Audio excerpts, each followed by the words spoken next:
Hi everybody, welcome to another edition of the Sunday Drive. The Sunday Drive is sponsored by Midtown Mattress and Home Furnishings in downtown Lindsay. Not only do they have the area's best selection of mattresses, but they also have home decor and home furnishings. So next time you need something for your home, head to Midtown Mattress in downtown Lindsay.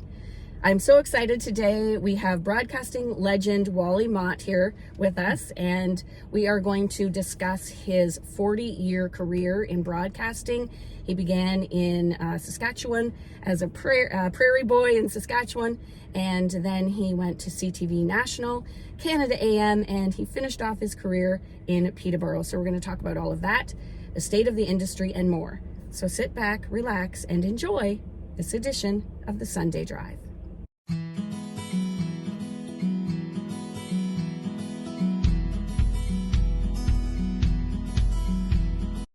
Okay, we are back with Wally Macht. Wally, thank you so much for doing this. Oh, you're welcome. I really appreciate it. So let's start out with you, a prairie boy in North Battleford, Saskatchewan. What was it that made you want to become a broadcaster? Good question. I guess I always wanted to be on radio because when we got a radio station in North Battleford in 1949, I believe it was, I was just a schoolboy. And I was so interested that we were able to get a radio in our community that when they opened up, I ran out to this building that said CJNB on it. And I thought that was the radio station. It was the transmitter. So I was the first one out of school, and I ran up trying to get onto the radio. When I got back downtown to where the office was, it was full. So I didn't get on.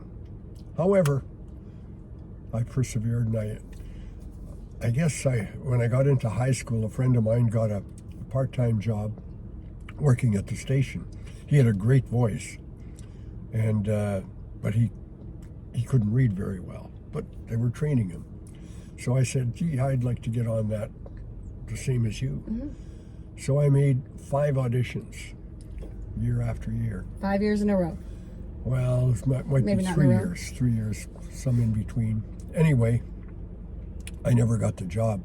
He always took the audition in. He taped it, everything, and took it in.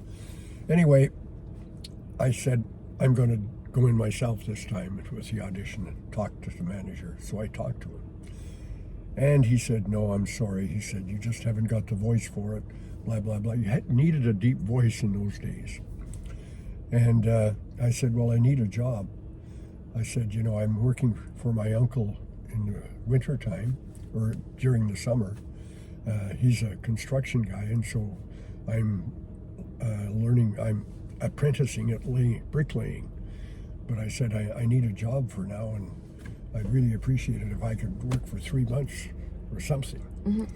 He says, well, I just haven't got anything. And I said, look, I haven't got any experience, but you won't be sorry. I'll make it worth your while. Anyway, he broke down, and he hired me for $175 a month. Wow. Big money. Big money then. Yep. I was making 3 times as much in the summertime laying bricks. But you were doing what you loved, so you didn't mind. Yeah. Right. Well, he hired me as a salesman. So I was going around selling things. One thing led to another, and I built up a program for Meadow Lake, which is 100 miles north of the city. And when I went up there, the Chamber of Commerce guy that I was trying to get on the radio, get an ad, he said, why don't you come to the Chamber of Commerce meeting today and tell your story, and we'll see what we can do. So we signed them all up, and I got a program going. And my boss was quite enthralled by it. And every Monday when I came back, I serviced it on Monday. I came back, and the guy in the studio, the announcer, his name was Bob Hildebrand, and he used to work at CBC in Winnipeg. Very good announcer and really knew the English language. And so he was doing the show that night when I came back, and he called me in and he says, hey, look, I don't know anything about Meadow Lake. All I do is read their commercials. What's going on up there? And I said, well, he said, don't tell me. Sit down, I'm going to interview you. And so he interviewed me on what was going on in Meadow Lake. And my boss, Harry Decker, heard that. And he came in the next day and he said, "You do that every Monday." Well, that only worked for a couple of days, a couple of weeks after that. And he said, "Why don't you do the show?" And my friend in Moose Jaw phoned me one day and said, "Hey, they're looking for a guy down in Moose Jaw. They pay more than North Battleford. Why don't you send an audition?" So I did, and I got the job down there. So I went to Moose Jaw, which was a much bigger city, and they had a television station to boot, CHEB TV. You have a good memory. Yeah, so I went down there, and I was the night guy, and I also did the commercials. I did them in a booth on tape, and then they would play them in the evening. And so while I was doing the night disc jockey job, the news director came up and said, "You know, you read a really nice newscast," because he was listening to me. But he said, "You're like all the other guys. What you do is you just rip off the summary off the teletype and read it." He says, "But I work all day doing local stories, and I'd like some of those local stories to be read at night." I said, "Okay." So I insert half of them at night and kept on doing that. And he came up and he said, "I want to hire you in your news department." I said, "Oh, Yay. I don't know anything about the news department. I'm not a news guy. I'm just an ordinary Joe." He said, "Look, I'll teach you." And he did. He was really strict and he was really good. And I walked around with a bloody dictionary because I had to pronounce everything right. I remember one occasion, I went down after I read the 12 o'clock news, and I went downstairs to the newsroom and looked at the teletype, and there was this bulletin: "John Kennedy has been shot."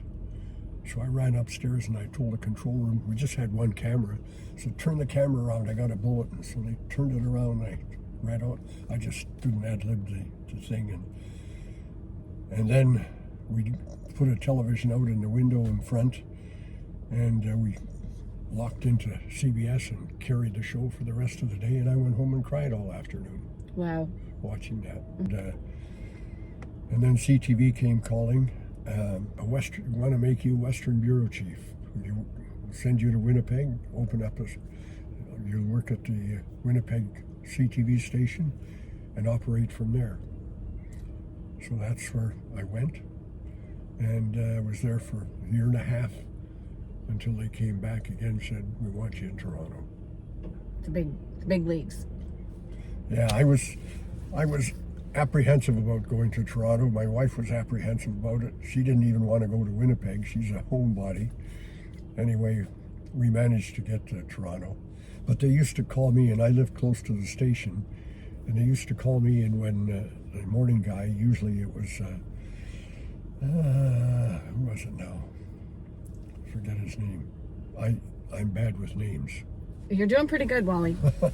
Anyway, they'd call me in when he was sick or whatever, and I'd go and do Canada AM, which a job at that time was reading the news, doing the weather and the sports. He quit, and I applied for the job, and they gave it to me. And the first thing that happened was that Sandy Ronaldo came along. She wanted to be the anchor, the news. Right. She says, "I can't do the weather and I can't do sports." And she hemmed and hawed. First of all, they had me doing the news one week and her doing the news the second week. And of course, she had to do the weather and sports, and she didn't know what to do with it. So anyway, they came to me and I said, I know what you're going to tell me. You want her to do the news and me to do weather and sports permanently.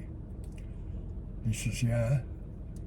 He said, "But what can we offer you?" And I said, "Okay, I like doing sports, but the deal is that anytime there's anything involving a Canadian anywhere in the world, I get to go there." "Well, that's not a problem," he said. So I said, "Good." So I took that over, and the first thing that happened was Muhammad Ali was fighting Trevor Berbick, the Canadian boxing champion, in the Bahamas. So I went in and I said, "Hey, boss." Remember that promise? "I'm going to the Bahamas, right?" He says, "You can't go to the Bahamas." He said, "They're doing that Friday night. By the time you get back on Monday, it's history." I said, "Well, I'll find something else." Anyway, he relented and let me go and take a cameraman and go. The Bahamas, a tax-free haven, a tropical paradise, the site of what was to become Muhammad Ali's last fight. The fight was beset with problems. Boxers not getting paid in advance, too poor ticket sales, but the show did go on. The movie stars and beautiful people were there. So I did. Went down there and we walked in and all the CBS and NBC and all those guys were around the ring. It was outside in the Bahamas, Nassau. And he said, shall I get up on the tripod here and take the shots? And I said, no. Everybody's going to have it, so we'll have it too. So I got to have something different. He says, well, what do you think? I said, well, let's go to his dressing room. So we went to the dressing room and knocked on the door. The guy came to the door and I said, we're from CTV in Canada and I don't have a show until Monday, so I'm kind of looking for a side bar. And he says, yeah, what can I do for you? And I said, do you mind if we watch in here? You'll have a television in here, don't you? And he says, yeah. And I said, yeah, we'd like to be here, and when he comes in, we'd like to interview him. He says, well, he'll probably be interviewed before he gets here. And I said, well, I would just like the reaction of his family in here and stuff like that. He said, fine. So we set up in there, and when Muhammad Ali lost the fight, he jumped out of the ring and raced to his locker, or whatever you want to call it. It was a trailer, actually. And came in and slammed the door shut. And there was two reporters, one from Chicago and I think one from New York, newspaper men, and my cameraman and me, and his family, his wife and girl, Wow. and daughter. So there we are, the only camera. So we had that to ourselves. Amazing. He wept, she wept.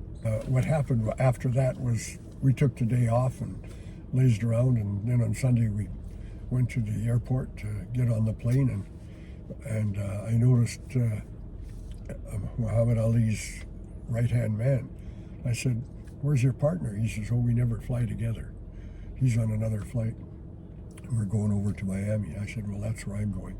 I was hoping to get him doing an interview on the plane, a one-on-one. He says, you want to do a one-on-one? I said, yeah. He says, meet me in the VIP office at Pan Am. I'll have him there for you. So sure enough, we did another interview. Oh my God, Wally, that's awesome. Yeah.